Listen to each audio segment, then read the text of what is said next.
हमनी के संस्कृति, हमनी के संस्कार सदा रहे हमनी के साथ। भारत के महान ग्रंथ और काव्य सब के संपूर्ण संकलन सब्सक्राइब करें तिलक। आप वानर से इतना भयभीत काहे हो रहा है? हाँ, ई कोनो सचमुच के हनुमान थोड़े ही है। अभी कुछ ही देर में एकर पूरा के पूरा हनुमानी नष्ट हो जाए।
महारानी तारा, लगता तू कमल के फूल खातिर बहुत उत्सुक हो रहल हो। चिंता मत करा, द्वैत तू फूल लेके आवते ही होई। स्वामी, हमके फूल की चिंता नहीं खे। फूल की चिंता नहीं खे? अच्छा, ता जरूर तू वो मायावी बूढ़ा के बात पर चिंतित हो रहल हो, जे हमके भरल दरबार में चेतावनी दे के गईल रहे। स्वामी, बूढ़ा कह के आप उनकर अनादर मत करें। अच्छा तू अब तक ओकरा हनुमान समझत हूँ? हनुमान हमरा या आपके समझे या ना समझे से का हो खेला। सांच तो सांच हो खेला।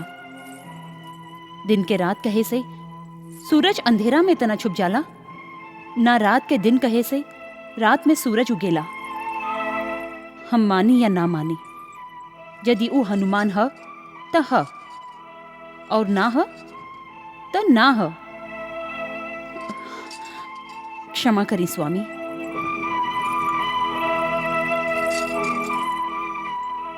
यह बात आपके वासुदेव भगवान होखे के बारे में भी कहल जा सकेला। तारा,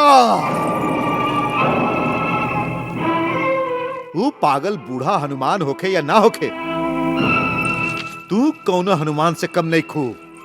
हमरे लंका के जरा दिहल चाहेलू? हाँ ना स्वामी ना, हम तो आपके पौंड्रक नगर के बचावल चाहत हई। ऐसे पहले कि कौनो हनुमान एह के जरा के राख कर डारे। हाँ? भगवान वासुदेव के नगरी के राख कर डारी? हम राख कर देव हनुमान के। द्वैत वानर के, द्वैत वानर के, द्वैत वानर के, द्वैत वानर के, द्वैत वानर के, द्वैत वानर के, द्वैत वानर के, द्वैत वानर के, द्वैत वानर के। बधाई होके भगवान वसुदेव, बधाई होके। द्वैत वानर आपके खातिर एगो विचित्र उपहार लेके आ रहल बाड़न। हाँ, विचित्र उपहार? जरूरे वो दिव्य कमल लेके आइल हुई है। हाँ ना हमार कन्हैया, बिल्कुल ना। ई ओसे भी बड़ा और विचित्र उपहार है। हाँ, द्वैत उ मायावी बूढ़ा ब्राह्मण के पकड़ के इहवा ला रहल बाड़न। हाँ, जे अपना आप के हनुमान कहत रहे। हाँ, और अब वो अपना माया से हनुमान के रूप धारण भी कर लिहले बा। हाँ, ये भइल बात। ऊ बूढ़ा भरल दरबार में हमके चुनौती दिले रहे चेतावनी दिले रहे, सबके सामने हमके झूठा कहले रहे। हम ओकरा से बदला लिहल चाहत हई, भरल दरबार में ओकर हनुमानी के भांडा फोड़ल चाहेले और महारानी तारा के ई दिखावल चाहेले कि जकरा ऊ पवन पुत्र हनुमान समझत हई वो एगो बहरूपिया ह। हाँ, बहरूपिया।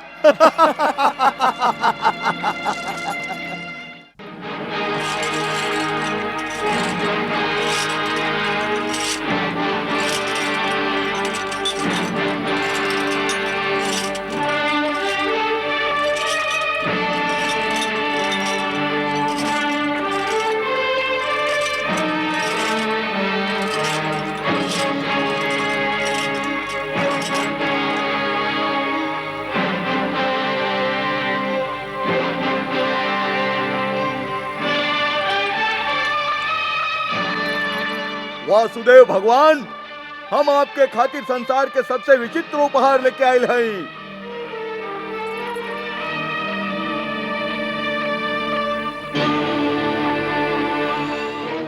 पवन पुत्र हनुमान, प्रणाम। हाँ, ई त उहे मायावी हा और अभी हनुमान के रूप धारण कर लिए हा।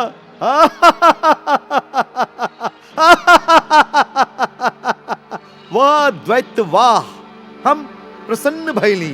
एह नकली हनुमान के बंदी बना के तू ये प्रमाणित कर देले बाड़ा कि तू यह युग के सच्चा हनुमान बाड़ा और हम सच्चा भगवान। हाँ।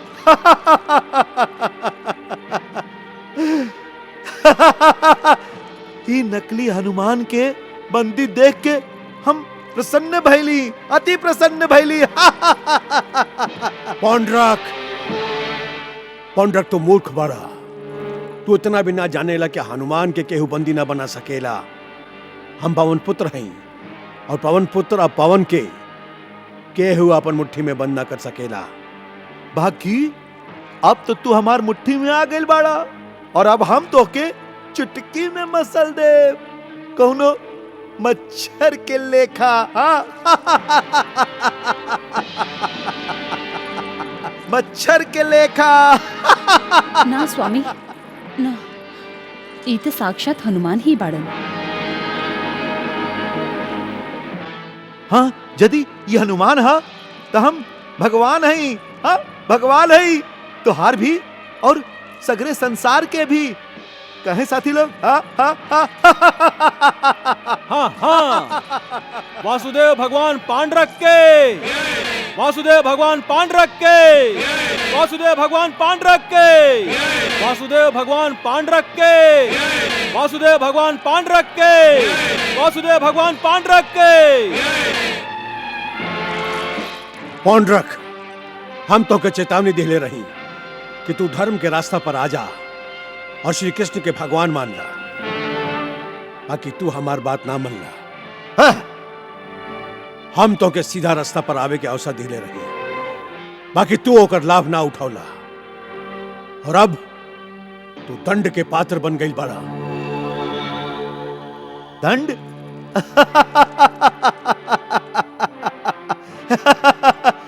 हे वृद्ध बानर, तू हमके दंड देबा? तू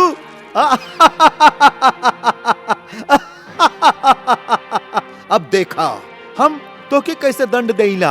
हाँ? मित्र द्वैत, ये बुढ़ाऊ के अहंकार नष्ट कर दा। ना ना ना ना ना ना ना, एकरे नष्ट कर दा, एकर वध कर दा। वध कर दा, एकर वध कर दा। ना स्वामी, ई तो अनर्थ हो जाई। भाई जी, इनका समझाई कि पृथ्वी लोक के महारानी के धैर्य के इतना दुर्बल और निर्बल ना होके के चाहिए, है ना? ना होके के चाहिए। हाँ, आप एह वानर से इतना भयभीत काहे हो रहा है? हाँ, ई कोनो सचमुच के हनुमान थोड़े ही है। अभी कुछ ही देर में एकर पूरा के पूरा हनुमानी नष्ट हो जाई। स्वामी, हमार बात मानी। ई तो साक्षात हनुमान जी बाड़न। आप आपन आदेश वापस लेही। आप आपन आदेश वापस लेही। आदेश द्वैत हमार आदेश के पालन करा। हाँ अब वध कर दे कर।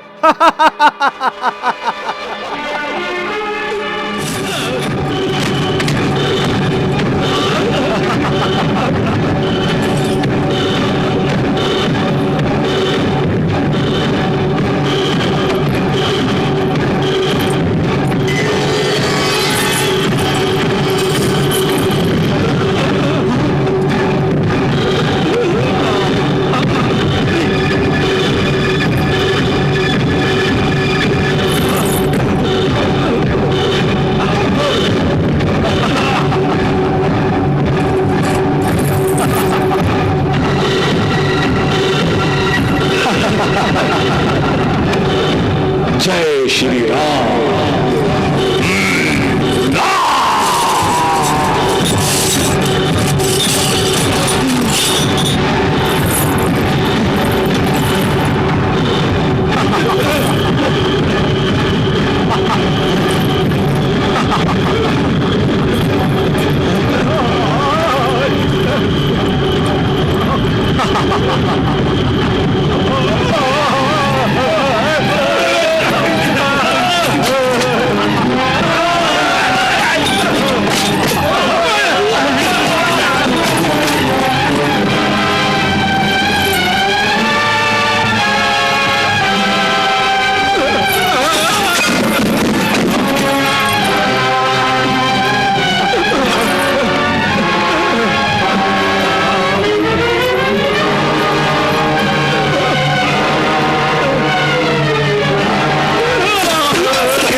भाई जी ये आज्ञा।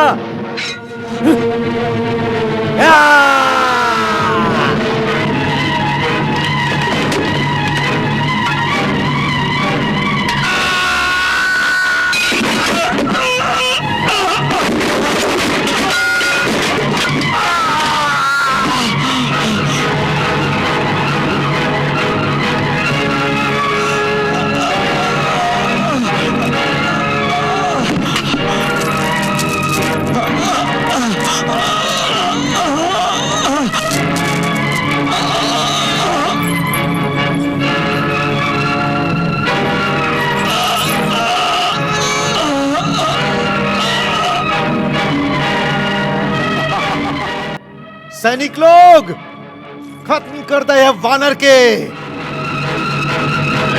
जय श्री राम।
हे दुराचारी पौंड्रक, हमहू तुहार वध कर सकत हई, बाकी हमार स्वामी हमके आज्ञा नहीं खे दिले। पौंड्रक, तू भगवान श्री कृष्ण के अपराधी बाड़ा और तुहार अंत वहां के ही हाथ से निश्चित था।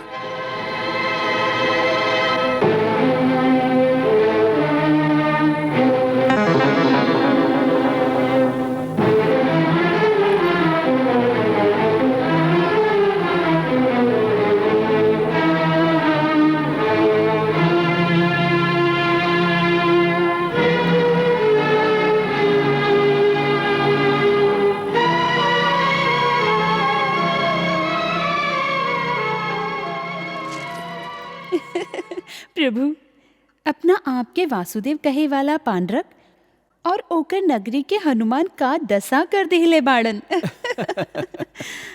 यदि पांडरक ज्ञानी होई तो आपके अनादर वो फिर ना करी। ऐसन कबो ना हुई देवी। पांडरक हमेशा हमेशा हमार अनादर करत रही, हमार अपमान करत रही और अपना आप के वासुदेव समझत रही।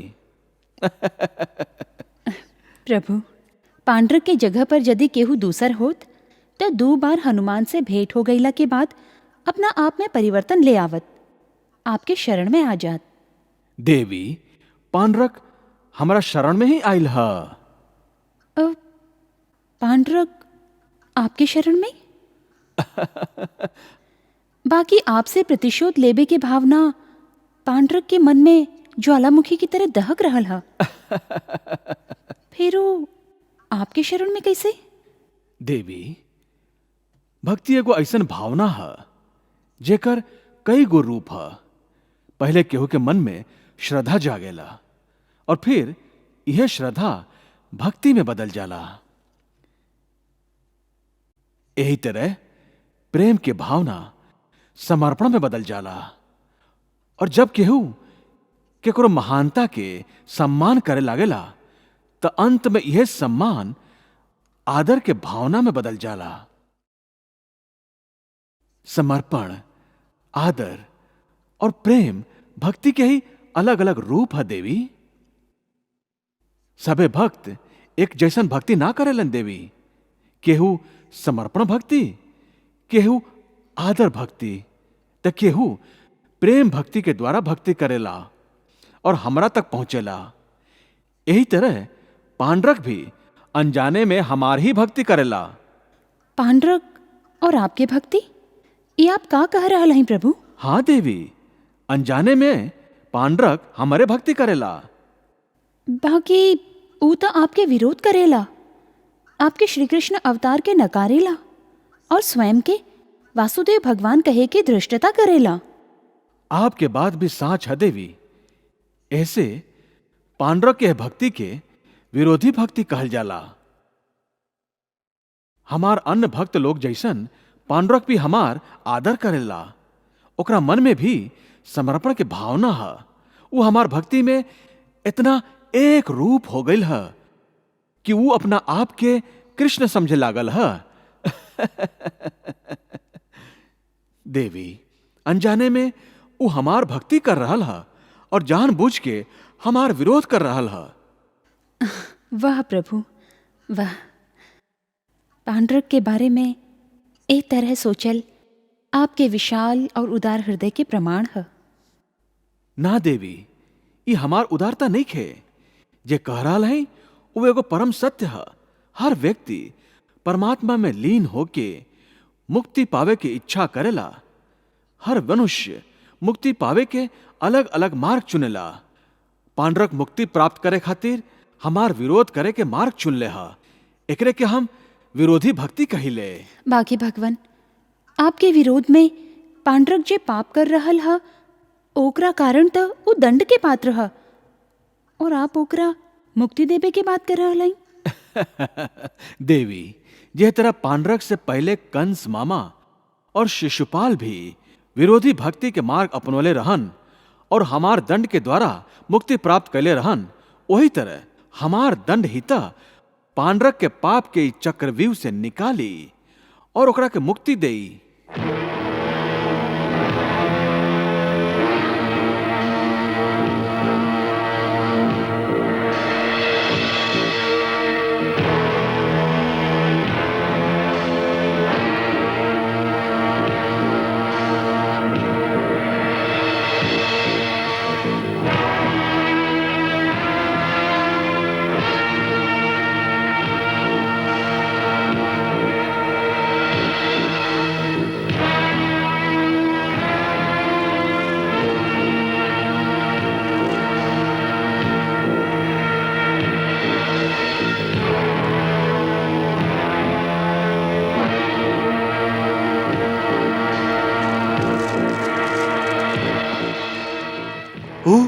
मायावी वानर हमार सगरे पांडरक नगरी के शमशान बना डरलस।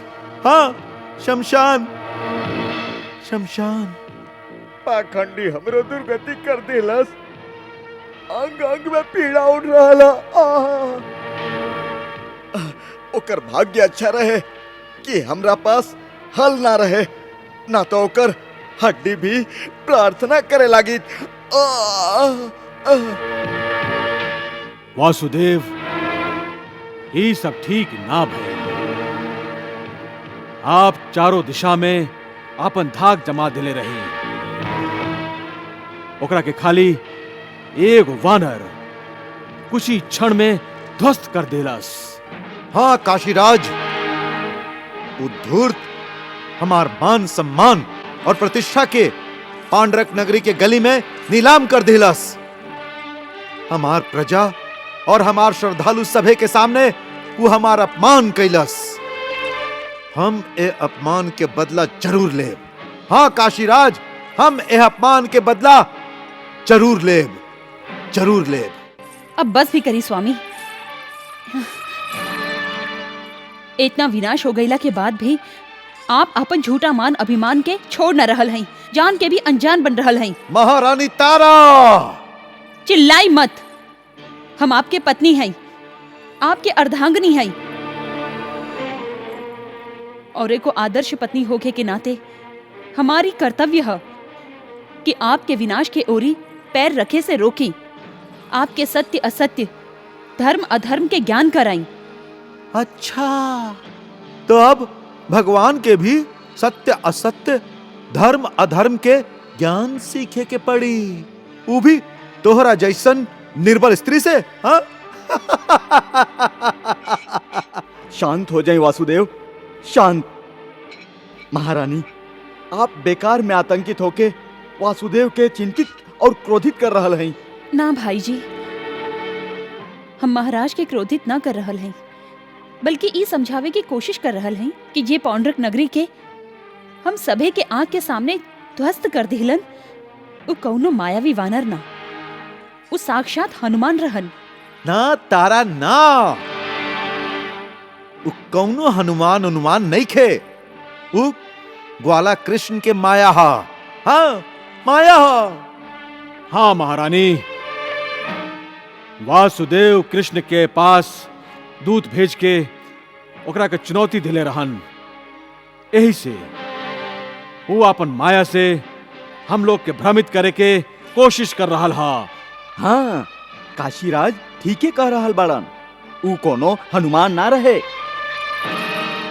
ऊ तक कृष्ण के एगो चाल रहे जे हम लोग के अपन माया के चक्रव्यूह में फंसा के डेरावल और धमकावल चाहत रहे, और स्वयं युद्ध के विनाश से बचल चाहत रहे।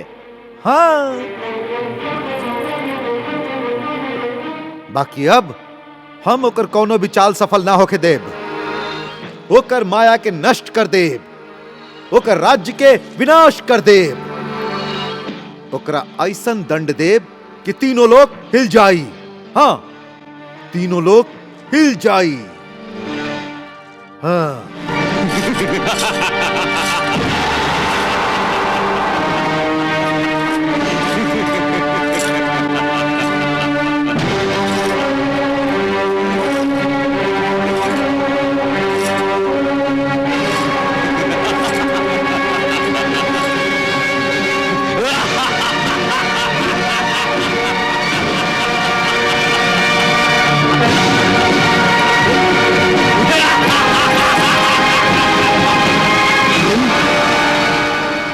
तू कारागार से कैसे छूट गईला? हाँ पौंड्रक, तुम मूर्ख बड़ा मूर्ख। अरे इतना भी ना समझेला कि जे तुहार है नगरी, तुहार है विशाल राजमहल के संगे संगे तुहार घमंड के चट्टान के भी तोड़ फोड़ के रख देलन। ऐ समय ईश्वर के इच्छा से तुहार कारागार के भी ध्वस्त करके हमके स्वतंत्रता प्रदान के लिए बाड़न। हम तो के फिर से बंदी बना देब। हाँ, फिर से बंदी बना देब। भतीजा, तू जितना बार हमके बंदी बनावेला हम उतना बार छूट जाइले। तू हमके मारे के कोशिश करेला और तुहारी चापलूस रणवीर घायल हो जाला। अरे तू अपन राजमहल के रक्षा ना कर पैला, फिर भी अपना आप के भगवान समझेला। चुप रह बुढ़ाऊ, नाटका। जाय भी दी वासुदेव, जाय भी दी। आप बेकार में ही पागल बूढ़ा के मुंह काहे लाग रहल हैं?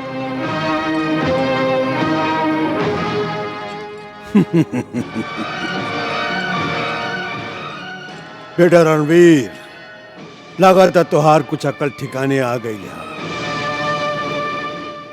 ईश्वर के अदृश्य लाठी के मार के तो तू भूलेला नहीं खे, बाकी आनहर लोग के कुछ भी दिखाई नहीं खी देत। हमार बोल कड़वा अमृत है पौंडरक, और तुहारी चापलूसन के बोल मीठा जहर। इनका से बचा और समय से डरा। हाँ, भगवान श्री कृष्ण खाली अपन भक्त हनुमान के हाथ से तुहारी पौंडरक नगरी के खंडहर बना देलन। यदि उ स्वयं तो के दंड देवे आ गईलन तो तू नरक के ज्वाला के निवाला बन जाइबा। वीरमणि! ना स्वामी ना। काका जी,